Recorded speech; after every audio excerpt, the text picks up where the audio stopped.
Hello friend, welcome to your study channel সহজ শিক্ষা education. আজকে তোমাদের জন্য আরও একটি গুরুত্বপূর্ণ ভিডিও নিয়ে এসেছি। ভিডিওটা প্রথম থেকে শেষ পর্যন্ত দেখো, ভিডিওটা তোমার জন্য খুবই ইম্পর্টেন্ট হতে চলেছে। তো আজকে তোমাদের জন্য একটি খুশির খবর, এসএসসির যে ফেজ এক্সাম যেটার কথা ছিল বেরোবে, সেটার নোটিফিকেশান প্রকাশিত হয়েছে, যেটা তোমরা অফিসিয়াল ওয়েবসাইটে গিয়ে দেখতে পারো। এবং এই সম্বন্ধিতই আজকে আমি বিস্তারিত তোমাদের সঙ্গে আলোচনা করব। ভিডিওটা প্রথম থেকে শেষ পর্যন্ত দেখো, ভালো লাগলে একটা লাইক করো, চ্যানেল যারা নতুন আছো চ্যানেলটাকে সাবস্ক্রাইব করে পাশে থেকো। দেখো, এই নোটিশের মোস্ট ইম্পর্টেন্ট যে বিষয়, সেই বিষয়টা আজকে তোমাদের সঙ্গে আলোচনা করি। সেটা হচ্ছে ডেট, যে কবে থেকে ফর্ম ফিল আপের ডেট এবং কবে থেকে পরীক্ষাগুলো পড়বে, সেই ডেটগুলো তোমাদের সঙ্গে আলোচনা করব। দেখো, অফিসিয়াল যে নোটিশ সেখানে ডেট দেখো, date of submission of online application, এই ডেট কবে রয়েছে দেখো 2nd of জুন, অর্থাৎ কালকে থেকে এই ফর্ম ফিল আপ শুরু হয়ে গেছে এবং চলবে কত 23 মানে জুন মাসে 23 তারিখ পর্যন্ত এই ফর্ম ফিল আপ চলবে। এবং দেখো এরপরে কি বলছে, last date and time for receipt of online application, যে তোমাদের যে পেমেন্ট করতে হবে সেটা 23শে জুনের মধ্যে তোমাদের এই পেমেন্টটা করে দিতে হবে। এবং দেখো, যারা অনলাইন পেমেন্ট করবে তাদের জন্য একটা এক্সট্রা দিন দেওয়া হয়েছে, মানে 24 তারিখে তোমরা পেমেন্টটা করতে পারো। দেখো পরে কি আছে, date of windows of application form correction, তার মানে কারেকশন করার জন্য দুটো দিন দেওয়া হয়েছে, সেটা দেখো 28 এবং 28 থেকে 30 তারিখ পর্যন্ত এই কারেকশনগুলো তোমরা করতে পারবে। তো তোমাদের একটা কথা বলে দিই, দেখো তোমরা চেষ্টা করবে ফার্স্ট টাইমে যেন ঠিক করে ফর্মটা ফিল আপ হয়, দ্বিতীয়বার যেন কারেকশন না করতে হয়। তবু যাদের কিছু ভুল থাকবে তারা অবশ্যই এই দিন কারেকশনটা করে নেবে। তো দেখো এরপরে কি বলেছে, date of computer base examination, অর্থাৎ যে এক্সামিনেশন ডেট সেটাও এখানে বলে দেওয়া হয়েছে 24শে জুলাই থেকে 4th আগস্ট পর্যন্ত এই পরীক্ষাটা চলতে থাকবে।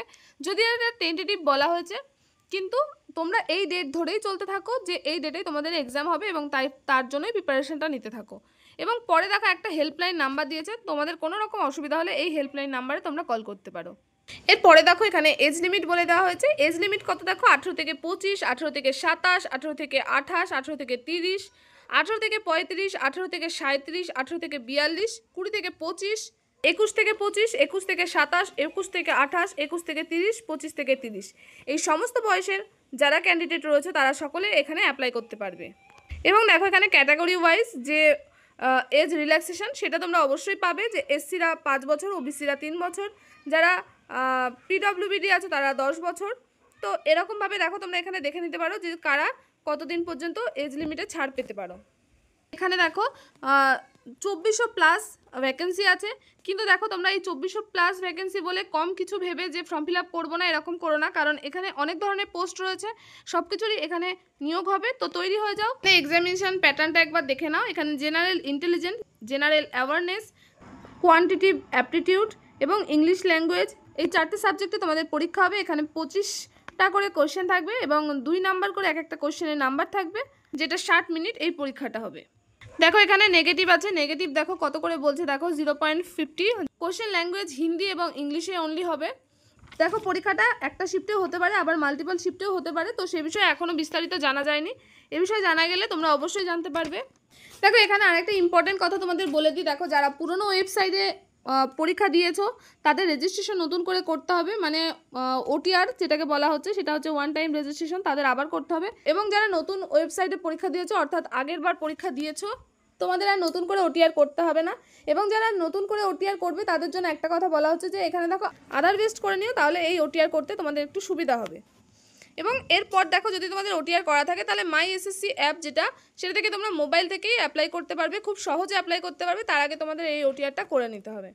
এবং আরেকটা জিনিস দেখো, এখানে ফিজের কথাটা বলে দিই, মহিলাদের কোনো ফিজ লাগবে না এবং বাদবাকি যারা আছো পুরুষদের জন্য, মানে মেল ক্যান্ডিডেট যারা আছো তাদের জন্য 100 টাকা করে ফিজ লাগবে। দেখো এই নোটিশে একটা হেডলাইন বলতে পারো, যেটা পরিষ্কার করে লিখে দেওয়া হয়েছে, যে এখানে দেখো women candidates are encourage to apply, অর্থাৎ এখানে মহিলাদের বেশি এনকারেজ করা হচ্ছে এই ফর্মটা ফিল আপ করার জন্য, এখানে অ্যাপ্লাই করার জন্য। তো সকলকে বলছি ফর্মটা ফিল আপ করো, পরীক্ষার জন্য প্রিপারেশান নাও। দেখো হাতে অল্প কিছু সময় আছে বলে এখানে ঘাবড়ানোর কোনো কারণ নেই, তোমরা অবশ্যই এটা ক্র্যাক করতে পারো যদি তোমরা প্রিভিয়াস ইয়ার কোশ্চেনগুলোকে ভালোভাবে দেখো এবং এমটিএসের যে সিলেবাস, তোমরা সেই সিলেবাস অনুযায়ী পড়লেও তোমরা যদি প্রিভিয়াস ইয়ার কোশ্চেন এখানে সলভ করো তাহলে তোমরা অবশ্যই এইটা ক্র্যাক করতে পারবে। এবং আরেকটা বিষয় দেখো, যে তোমাদের যদি ইংলিশে ভয় থাকে, ইংলিশের ভীত দূর করার জন্য আমাদের ইংলিশ বইটা তোমরা পারচেস করতে পারো। দেখো তোমরা যারা ইংলিশের ভয় দূর করতে চাও তারা আমাদের কাছ থেকে ইংলিশের প্রিভিয়াস ইয়ার কোশ্চেন বুকটা পারচেস করতে পারো, যেটা 1999 থেকে 2024 পর্যন্ত রাজ্যের যত পরীক্ষা হয়েছে যেগুলোতে ইংলিশ ছিল সেগুলো সমস্ত কোশ্চেনগুলো এখানে সলভ করা আছে, কোশ্চেনগুলো দেওয়া আছে, যেটা বিস্তারিত বাংলায় করা আছে। এখানে দেখো WBCS, WBPSC, TET, police, MTS, ANMGM, group C, D ইত্যাদি সমস্ত পরীক্ষার এখানে কোশ্চেনগুলো নেওয়া আছে। তোমরা যারা বইটা পারচেস করতে পারো, ডেসক্রিপশনে দেখো এখানে লিঙ্ক দেওয়া আছে, সেই লিঙ্কে হোয়াটসঅ্যাপে তোমরা কথা বলে নিতে পারো এবং পারচেস করতে পারো বইটা। তো আজকের ভিডিওটা এই পর্যন্তই, দেখা হবে নেক্সট ভিডিওতে। সবাই ভালো থেকো, সুস্থ থেকো, থ্যাংক ইউ।